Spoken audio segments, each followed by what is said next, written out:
The one-two punch of Green Lantern and R.I.P.D. could have destroyed any other actor's career, but Ryan Reynolds bounced back in major style. A man of many talents, Ryan Reynolds flowed in and out of genres before he found his shtick as a self-aware, comedic action man. The Canadian actor's early hits included the maligned Amityville Horror and the romantic comedy Definitely Maybe.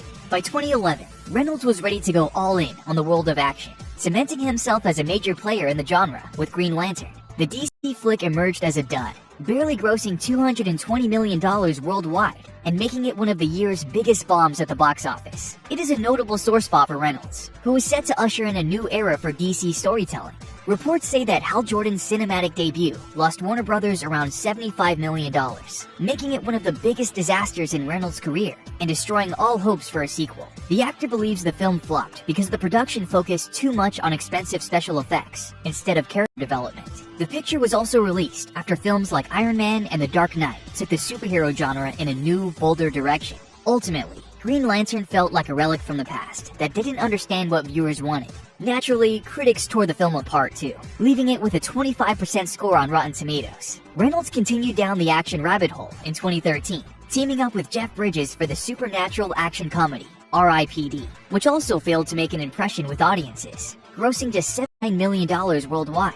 A buddy cop picture about deceased detectives who hunt supernatural forces, R.I.P.D. was poised to be a breezy summer blockbuster for audiences. Based on the comic book of the same name, the film was expected to be the start of a prosperous franchise, but it reportedly lost the studio over $50 million. The movie was released during an extremely crowded weekend, facing competition from The Conjuring and Despicable Me 2, which made the Men in Black-like film the least interesting picture for audiences. Word of mouth also wasn't there, as critics ripped the movie to shreds. Both Green Lantern and R.I.P.D. were major flops for Reynolds, almost emboldening the notion that the actor couldn't handle the burden of headlining a franchise. His previous franchise efforts, like X-Men Origins Wolverine and Blade Trinity, relegated him to supporting roles. But with Green Lantern and R.I.P.D., Reynolds was put front and center as a leading man for what were meant to be viable theatrical offerings. Both films flopping aren't exactly Reynolds' fault either, as they were critical misfires and widely considered among the worst films from the 2010s. Nonetheless, after his major record-breaking box office bombs, Reynolds' career as a leading man was on thin ice. Both films proved that Reynolds wasn't a big enough draw yet for audiences, and it didn't help that they were critical failures. The actor smartly pivoted to independent, smaller-budget fare,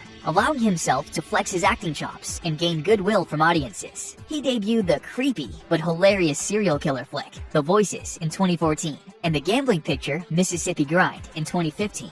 Both films fared extremely poorly at the box office, but emerged as critical juggernauts. Reynolds' relationship with smaller, more focused productions ended with the 2016 release of Deadpool, which propelled the actor to the stratosphere. It's one of Reynolds' biggest hits of his career, grossing over $781 million worldwide. More importantly, it was also his first major success as a leading man in an action film. Since then, Reynolds has leaned heavily into his Deadpool persona, releasing sequels and starring in calculated productions like Free Guy, which take advantage of his comedic chops. In a 2017 interview with Variety, Reynolds acknowledged his strings of flops and how his streak ended thanks to the Marvel character. He said, "I've navigated those choppy waters. When Deadpool came along, it was a great relief. It was a role I felt we could get right."